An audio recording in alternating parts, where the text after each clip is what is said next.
Bienvenue dans cette vidéo qui est faite pour vous les débutants. Vous allez pouvoir réaliser un calendrier de l'Avent avec des feuilles et le tout avec une Cricut Maker ou une Cricut Explore.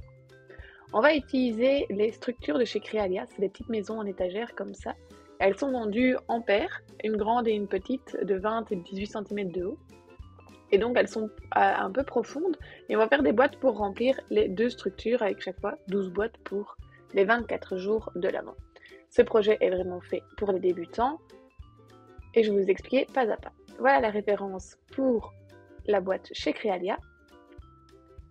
Pour réaliser les boîtes, on aura besoin de 24 feuilles en 30 cm par 30 cm et en grammage 216. Ici, moi j'ai pris la collection Noël Campagne de chez Crealia, mais vous pouvez faire ce que vous voulez. Si vous prenez la collection Noël Campagne, il vous faudra 4 paquets de 8 feuilles. Pour découper, on aura besoin d'un tapis vert en 30 par 30. C'est le tapis pour l'adhérence normale. Pour les lames, on va prendre la lame à pointe fine, incluse avec la machine. On va prendre un outil pour le rainage. Alors, on peut prendre la roue de rainage simple, ici que je vous montre, qui est une housse quick swap. Donc vous voyez, on appuie sur le bouton et on peut changer la lame pour mettre d'autres lames comme la gravure, le rainage double, la perforation, la lame ondulée. Et j'ai ma lame qui est en train de se barrer. Je vous montre ici, vous voyez en détail, c'est la 01, la roue de rainage simple. C'est suffisant pour rainer du 216. Si vous avez la Cricut Explore, vous devrez utiliser le stylet qui se trouve à ma main gauche. Alors la différence entre les deux, c'est que le rainage est plus marqué avec la roue de rainage simple que le stylet, mais en fait, ce sera plus rapide avec le stylet vu qu'il se met dans la mâchoire A et la lame de découpe, ça se mettra dans la mâchoire B. Tandis que si vous faites tout avec la roue de rainage, entre chaque étape, vous devrez changer la roue de rainage par la lame pointe fine. J'ai testé et vraiment, c'était plus marquant avec la roue de rainage. Pour les chiffres de l'Avent, je vais prendre un marqueur. Ici, je crois que c'est le Glitter Gel 08 en doré. Vous pouvez prendre le marqueur noir inclus avec la machine. Du papier collant en double face, ça c'est mon super dérouleur magique. Mais par contre, vous pouvez prendre n'importe quelle double face, mais je vous déconseille de la colle liquide, ça va être plus compliqué. Pour marquer les plis, on va utiliser un racloir, mais je vous montrerai ça en détail. On va aller voir dans le Cricut Design Space comment ça se passe. Dans le Cricut Design Space, vous avez en haut à droite le bouton Nouveau projet. C'est sur celui-là qu'on va cliquer pour créer notre calendrier de l'Avent. Vous allez voir, c'est très simple et vous allez devoir manipuler un peu dans le Cricut Design Space, ce qui n'est pas plus mal quand on débute. Ok, c'est parti. Depuis la toile, vous allez cliquer sur Télécharger en bas à gauche et ensuite télécharger une image, parcourir et vous allez reprendre l'image où vous l'avez enregistrée et cette image elle se trouve à la base sur mon blog jecrejecut.com/ressources. Vous trouvez aussi sur l'onglet ressources et c'est la ressource qui s'appelle Calendrier de l'Avent maison. Vous cliquez sur ouvrir, vous avez le projet qui est là, on appuie sur télécharger en bas à droite et on le retrouve dans les derniers chargements. On clique dessus, vous voyez le bord est vert et on va cliquer sur ajouter à la toile. Alors ça prend un petit peu de temps parce que c'est vraiment beaucoup d'informations. Et voilà, quand vous importez un fichier depuis le Cricut Design, depuis Internet, vous avez toujours un groupage qui est fait, il faut toujours le dégrouper. Voilà, on clique là. Et ensuite, on va un petit peu manipuler parce qu'on va devoir dire au Cricut Design Space que certaines parties sont en écriture, certaines sont en découpe et certaines sont en rainage. Ici, par exemple, tous les chiffres, ils sont en jaune, ils sont en découpe de base, mais on va les changer, on va les mettre en stylo. Et vous voyez, vous pouvez changer la couleur juste à côté dans le carré noir. Juste en dessous, on a les ronds. Mais il faut qu'on dise au Cricut Design Space que les ronds et les écritures doivent être ensemble pour la découpe. Donc on doit les attacher. Et cela se fait en bas dans le panneau des calques. Et voilà, vous avez déjà fait une partie, il n'en reste plus que 24. Vous allez ensuite avoir chaque boîte qui sont ici formées d'une partie de rainage et une partie de découpe. En noir, c'est la découpe et en rouge, c'est le rainage. Vous le voyez en haut à gauche. Dès que vous voyez que le carré est rouge, vous changez l'opération de découpe de base vers rainage. Malheureusement, quand on importe du Cricut Design Space, on n'a pas la possibilité d'adapter ces modifications avant. Et chaque fois, on va attacher. Donc c'est parti, on va faire les 23 autres boîtes. Vous voyez, Une partie rouge, rainage, on change l'opération, on va dans rainer, on va en bas et on attache. Suivant, on clique sur rouge, on change l'opération, rainer, on resélectionne tout le petit groupe qui est là et on clique sur attacher. Il faut vraiment bien faire attention de sélectionner le petit groupe de 3, enfin de deux parties. Ici, vous voyez, je sélectionne, on va changer la découpe de base vers rainer. Ensuite, je retourne dans le panneau des calques, donc c'est la partie droite ici. Je la sélectionne et je clique attacher. Voilà. Alors quand elle est attachée, elle remonte tout au-dessus dans le panneau des calques. Alors du coup, à la fin, on va devoir beaucoup tourner. Donc hop, on change l'opération. Rainer, donc rainer, c'est marqué les préplis. Et on attache. On prend le calque rouge, on le change en rainer. On sélectionne le groupe et on fait attacher. Et on continue ainsi pour toutes les parties.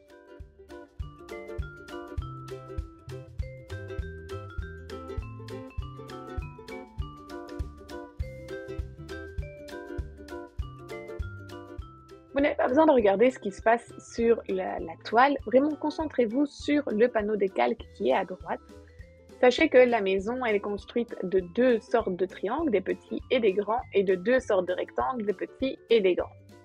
Donc, on va terminer. Ici, je suis de mémoire sur les grands rectangles. Non, ce sont des grands triangles. Et on continue jusque la fin. Une fois que vous aurez terminé, vous verrez, vous aurez 25 attachés. Et on va cliquer sur créer, on va le voir en vrai. Donc on aura bien besoin de 24 tapis, donc de 24 feuilles. Ça prend un petit peu de temps, vous voyez là, 24 tapis. Et chaque fois, pour chaque tapis, on a une étape rainée et une étape découpe de base. Vous voyez, c'est tout de suite mis en 30 par 30, il y en a 24 et vous verrez qu'il y en a un qui est un petit peu différent, c'est le 15e. Il y a rainé, stylo, puis découpe de base. C'est là où on fera les petites pastilles. Donc pour ce tapis-là, il faudra bien faire attention, mais on le verra ensemble. Donc c'est parti, on clique sur continuer en bas à droite, on connecte sa machine en Bluetooth. Il faut d'abord la pairer, donc la connecter avec votre ordinateur. Le code c'est 4x0 de mémoire. On va configurer le matériau de base. Moi ici, je sais que c'est du 216 grammes de mémoire, le Crealia. Et alors ici, on peut avoir la roue de rainage, mais on peut modifier les outils si on a la maker et passer sur le stylet de rainage. Si on a l'Explore, on n'a pas le choix, ça sera le stylet. Alors sur notre machine, on va placer d'abord notre feuille 30-30 sur le tapis. Vous veillez bien à le mettre bien en haut à gauche, donc ça va bien recouvrir tout le quadrillage. Et vous maintenez avec une petite pression pour que ça soit bien maintenu. On va mettre la roue de rainage dans la mâchoire B. Hop, je referme la mâchoire. Et on va placer le tapis dans la machine. Vous voyez que le bouton du tapis clignote, on clique dessus. Et ensuite, c'est assez simple. On clique chaque fois sur le bouton qui clignote. Il vérifie qu'on a le bon tapis, qu'on a la bonne lame. Et ensuite, le bouton Go clignotera et on pourra y aller.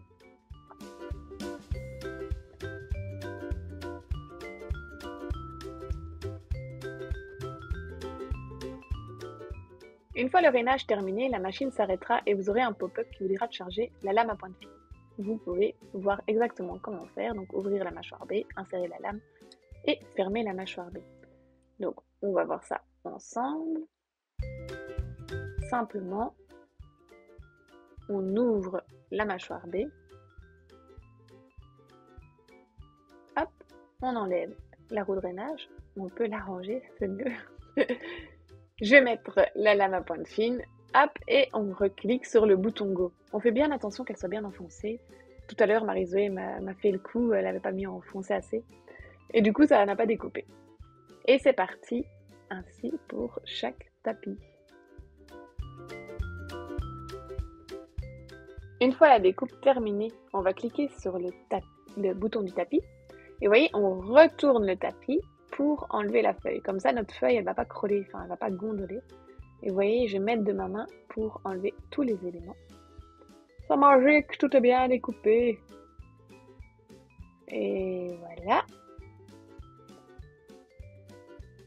Et je vais vous montrer maintenant pour la feuille où on va écrire. Il faudra la mettre à l'envers. Donc il faudra bien mettre le motif face au tapis pour que notre texte soit vraiment lisible. De la même manière, vous voyez, je le mets bien sur le tapis. On va l'insérer dans la machine. Et ici, je vais vous montrer, on va tester avec le stylet. Alors, pour le marqueur, petite astuce, je mets le capuchon toujours au-dessus, comme ça je suis certaine de ne pas le perdre. Et j'active le marqueur juste avant pour vérifier qu'il fonctionne toujours bien. C'est donc le 15e tapis qui a le rainage, le stylo et la découpe de base. On va donc commencer par le rainage. Ici, je vais mettre le stylet plutôt que la roue de rainage pour vous montrer vraiment comment ça se passe pour le stylet. Alors, vous ouvrez la mâchoire A et vous insérez le stylet, vous devez entendre un petit clic. Vous fermez la mâchoire, vous mettez la lame dans la mâchoire B, normal. On va insérer le tapis en dessous des deux languettes dans la machine et lorsque le bouton Go clignote, vous connaissez l'histoire. Il faut appuyer sur le bouton Go, c'est ça à la fin de l'histoire. Ah, vous écoutez pas. Alors là, il est en train de mesurer, voir si c'est correct. Vroom, vroom, vroom. Et 3, 2, 1... Go! Ici, il y a un pop-up qui me demande de changer le stylet par le marqueur. Donc, vous vous souvenez, on va ouvrir la mâchoire A, on met le marqueur, on entend un clic. Voilà, je tiens toujours la mâchoire pour mettre le marqueur et on appuie de nouveau sur le bouton Go. Ah, ça va tellement vite. Bon, ok, c'est en vitesse x20, mais vous savez que ça va vite. À la fin de la découpe, je décharge mon tapis. Je vais enlever mon marqueur parce qu'on oublie toujours le marqueur dans la mâchoire A. Et je vais enlever le papier. vous avez bien retenu le son, on retourne le tapis et on va plier le tapis plutôt que plier la feuille. Alors, on y va, il y a tous les petits morceaux à enlever. On enlève le tout, on va remettre la fiche de protection sur le tapis et on va passer au pliage. Donc vous voyez, pour chaque triangle, vous avez des lignes de rainage. Vous les voyez, elles sont marquées. Donc il va falloir plier à toutes ces lignes-là. Et vous pouvez marquer le pli aussi avec un racloir. Vous avez chaque fois des petites languettes qu'on va insérer les unes et les autres dans la boîte. Je vous montrerai. Hop. Donc là, on passe toutes les petites languettes qu'on va plier. Et vous voyez, il y a le petit trou où il y aura la languette dedans. Oui, là, je suis trop pressée. Là, j'ai trop hâte de vous montrer comment ça va se passer. On peut donc marquer le pli avec le racloir. Et on continue.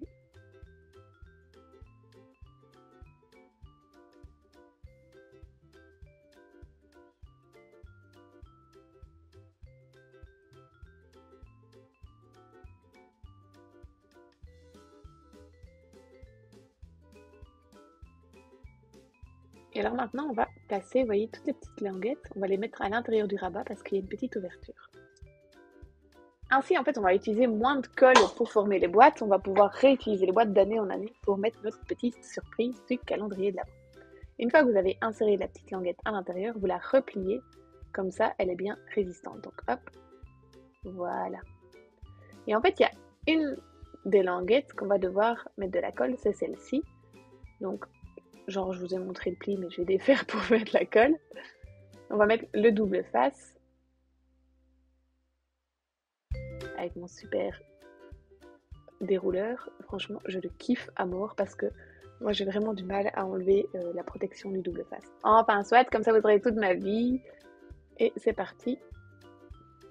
Ici, ça va être toujours des petites languettes de 2 mm sur 5, je crois, qui sont déroulées. C'est super pratique. Il y a deux résistances aussi, il y a deux types de colle. Le normal, ici j'ai utilisé le normal, et il existe aussi le strong. Ce dérouleur est disponible chez les Creadana. Voilà, on va remettre les petites languettes. Et on le met... Ah, j'aurais pu me mettre en dessous de la vidéo, ça aurait été vachement mieux. Hein. Voilà, on va former la boîte. Hop.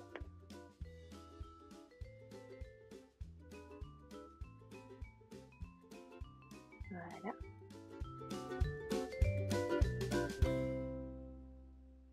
En fait, elle sera vraiment plus résistante avec cette petite langue en plus là, cette petite languette. Et elle pourra tenir toute la structure qu'on aura avec les 12 boîtes en fait. Voilà. On est bon, on met la dernière.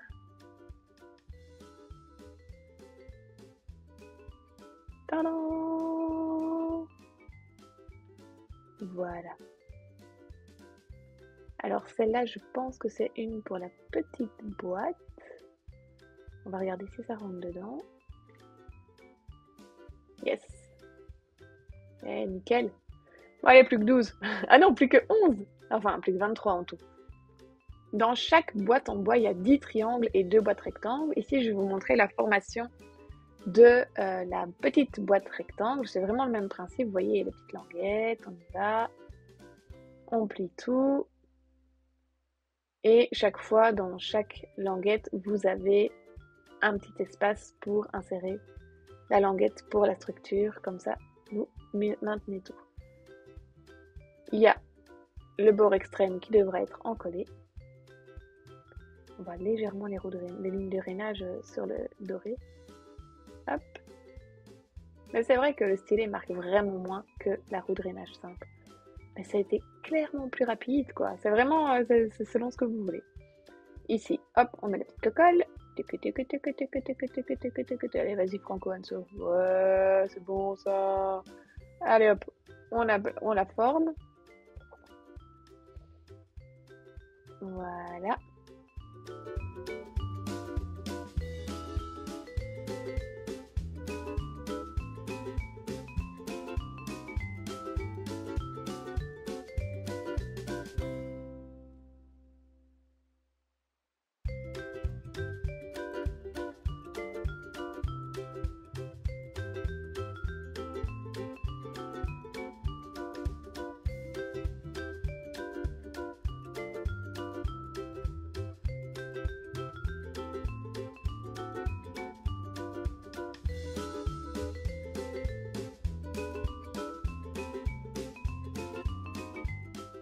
Et voilà, la petite bobette est fermée, est formée.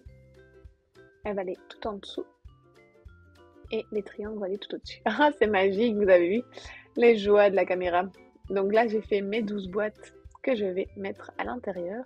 Alors, vous regardez par rapport au dessin et vous serrez bien pour qu'elles rentrent toutes dedans. Parce que là, on est au pile poil au millimètre près. Hein. Ah, ça, c'est pour la grande boîte. Alors, vous pouvez faire aussi ce projet avec des feuilles unies. Ça peut aussi vraiment bien donner.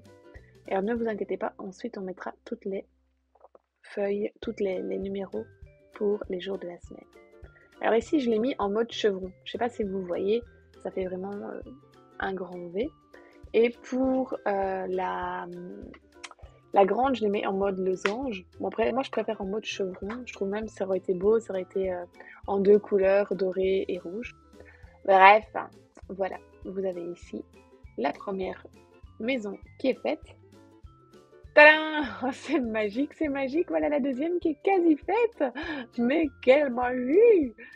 Et c'est la même chose. Donc, vous voyez, j'appuie toujours bien entre chaque étage pour être certain qu'il y a assez de place pour les boîtes rectangulaires à la fin. Hop, hop. On va mettre la dernière. Et alors, la dernière boîte, en fait, je vais vous montrer comment je la forme. Il y a un couvercle à rajouter au-dessus. On va voir ça ensemble. Hop. Donc, vous voyez, le couvercle, c'était trop grand pour faire sur une feuille 30-30. Donc, je l'ai mis à côté. Et donc, c'est toujours la même chose. On va plier les rabats, former la boîte. Et à la fin, on rajoutera le couvercle avec les 4 lampes.